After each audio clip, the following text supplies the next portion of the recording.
We are out at Glencroft Center for Modern Aging today, and that happens to be the name of the program, Modern Aging.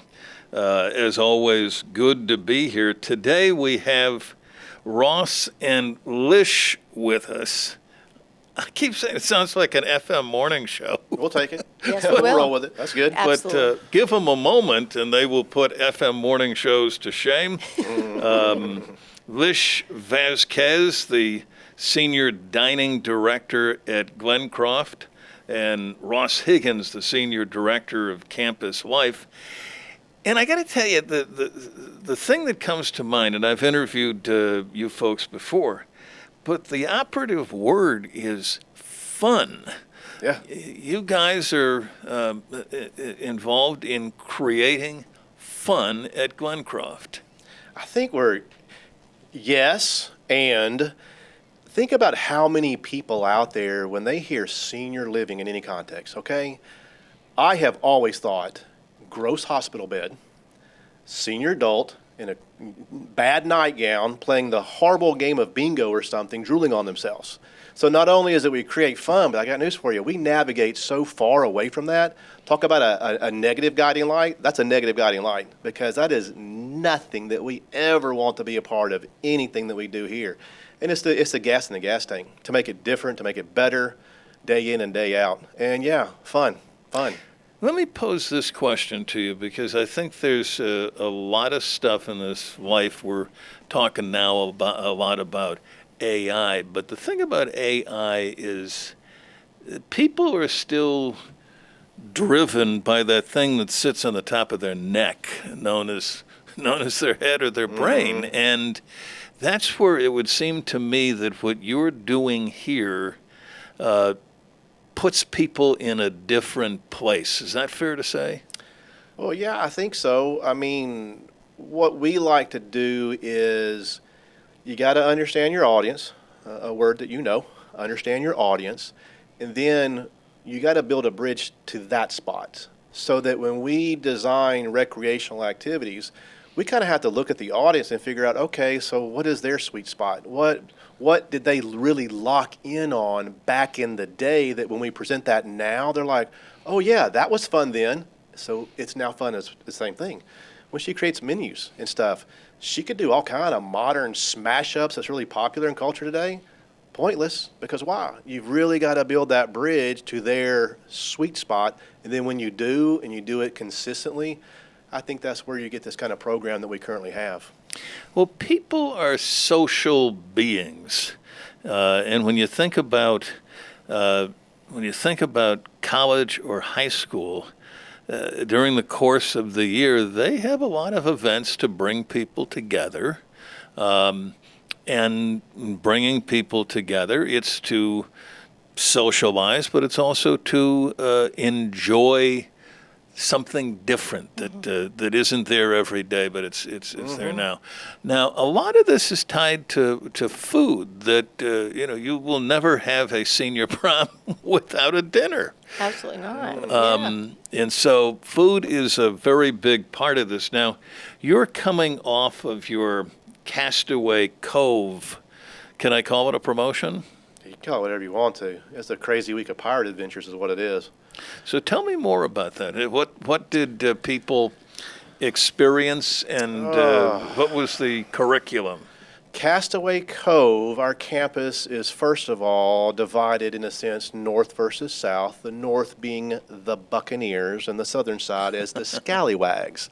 And they compete in several different venues throughout the week to gain points for their teams because the goal is at the end there will be one winner and they get a pizza party with prize-winning T-shirts, all right?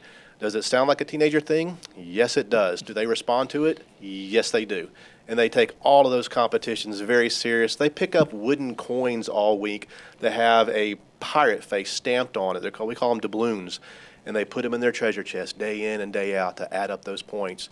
So we have special events, and with those special events, we have all the pirate-themed special meals. For example, Blackbeard's Banquet. Yes. We had a great meal there, which was, remind me? The shrimp and crawfish linguine. Oh, it was killer. Good. It was great. You're killing me now. I'm telling you, it's just, so many times we work really hard, I guess you say, from our side of the fence about creating, and building. But when to hear it and to experience it on the other side, we're like, man, that was a really good meal. Yeah, that was awesome. That was like, awesome. that was not average. That No. was way above average. And we're like, when we hear from the residents, they're like, man, there's no other place I'd want to live. This is our own version of Disney right here. And then, and that's what they're telling their friends. And like, it's all the time we have somebody move in and say, hey, Ross, this is my sister over here, Velma. She's moving here from Orlando. I've talked about this place so much that now this is her home. And it's again, and it's again, and it's again. And it's the Castaway Cove type things. It's not a one-day deal. It's 5 days. It's a full calendar. It's got your food in there. It's got your recreation there. It's got your music venue stuff in there. It's a gauntlet. It really is. It's much like, and we have said this before, going to summer camp where you have a morning till late night schedule, but they never leave this campus. And we transform all those venues into different themed, restaurant names. Like we got Tortuga's Island, which was Henry's. And then we've got, Calypso's Cavern, which was Towers. And then our fast forward turned into Davy Jones's Hawaiian Poke and Barbecue. Yeah. We convert everything, and the menus completely change. We had menus in Henry's that we even had a competition because Ross has the Buccaneers versus Scallywags. Well, we wanted to get in on that action. And so what we did is in our specials, we actually created a Scallywag chicken Alfredo and a Buccaneer burger. And we made it a competition that at the end of the week, and they could see a live board in Henry's with the scores every day we'd post showing who was ahead by what they ordered if they wanted to gain more points at the end of the week for the, the Scallywag Buccaneer competition. And it was fierce. One guy was like, he was a Scallywag, which ended up being the losing team. He was like, what? Man, I ate 3 of those things in like 2 days trying to get points for our team. So, I mean, I'm telling you, they're teenagers with old skin. They want to play. Scallywag's not necessarily a bad thing. No, not this here. year, not so great, but in the years past, historically, we've done this probably 8-9 years. History books say the Scallywags normally always win, so this year was a massive win for the Buccaneers to take this one. It was a So turnover. next year, It's blood. Yes, they're out. Scallywags are not very happy because they were the reigning champs. we have some stuff coming up. We got a good rundown of Castaway Cove, but we've got a true crime event coming up that is all food-based. Lish Vasquez is with us. She is Senior Dining Director and Ross Higgins, Director of Campus Life. This is Lish's turn to, I was going to say get into the batter's box, but maybe to get into the paddy wagon. Tell us about true crime. True crime. So that week of Halloween, we've got a special Halloween True Crime Foodie Edition bi-weekly specials at Henry's. We are going to transform our menus into old bank robber favorites. So we've got Bonnie and Clyde's favorite fried bologna sandwiches, and we've served it with, French fries and stuff. We've got Babyface Nelson hot dogs. We've got Scarface's, which is Al Capone's favorite walnut spaghetti.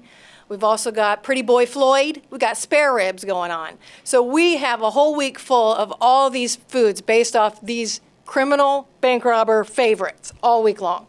That sounds like fun. And Henry's is one of the restaurants here at Glencroft, so that should tell you something else about Glencroft. It's not just a cafeteria or a dining room. It's an actual restaurant on the Glencroft campus in Glendale. Now, you also have Days of the Dead coming up here. The very names of these things make you chuckle. But now the true crime, I'm trying to think of the way of putting it. The True Crime program runs from October 27th to the 31st. Days of the Dead runs November 3rd to the 14th, a full 11 days. Tell us about that. Well, that is Dia de los Muertos. It's a Mexican tradition. We're bringing culture back into our menus with our residents to make them more involved. We're trying to celebrate as many holidays as we can because life is precious and we want to bring that quality to them. all the time. So this is something very brand new that we're doing this year. We're going to have full decorations of marigolds everywhere, and we're going to have candles and all this cool stuff. And we have actually created menus in Towers and in Henry's for this event. So the 2 weeks going on from the 3rd of November to the 14th, we will have like chicken mole enchiladas. We'll have rolled chicken tacos. We're going to have P-bill pork tacos. It's going to be a complete Mexican flair, and you can get that both in Towers and in Henry's. Towers is our more traditional menu that you would get at a senior living, that you have your 4-course or your 3-course meal. But we also do have, twists, where we throw in little themed menus in there too that nobody else does at any other senior living place. Where Henry's is my independent restaurant where we can go full bore wild card and do whatever I want creative wise, and there is no limits. So that's what makes it really, really cool and makes us stand out here at Glencroft than any other senior living. I've been in senior living over 10 years, and this is something that I've gotten the flexibility and creativity to make this particular senior living different than anything I've ever gotten to experience, and it's been an awesome experience. And I got to tell you, it's palpable. Let me try that again. I got to tell you, it's palpable with both you, Lish, and with Ross. You enjoy what you're doing. I mean, this is... it's fun every day. It now, really is. Let me pose this question in regard to it, because it's fun. The things that are going on are fun, but Glencroft is a fairly sizable place, and I would think when you're doing these things, it also brings people together from one end of the campus to the other. It takes the whole campus. It really does. When you look at one of these major mega weeks that we do, a Castaway Cove or Gold Rush Days, things like that, it's all hands on deck. Where when you look at the number of sheer departments involved prepping for it and then actually executing it, it's campus wide. It takes everybody. But the effect that it has, because we run dual tracks, if we're doing something for the residents, most often we are also doing something for our staff. That adds more department weight and things like that, so that it really does. It touches. It's hard to find somebody during one of those big weeks that does not have a clue what's going on. It is widespread. It's a 40-acre campus. Yeah. It's a massive campus. Well, and these are fun events. These are unique events. They don't happen everywhere. This is something that is really unique to Glencroft. I applaud you as the people who are driving this part of life at Glencroft, and congratulate you for what you're doing. It is really unique. Lish Vasquez, Senior Dining Director, and Ross Higgins, Senior Director of Campus Life. Always fun to see you. I look forward to True Crime and Days of the Dead. Very good. We'll see you then. You should come eat. It's a date. It's a date. All right. Okay.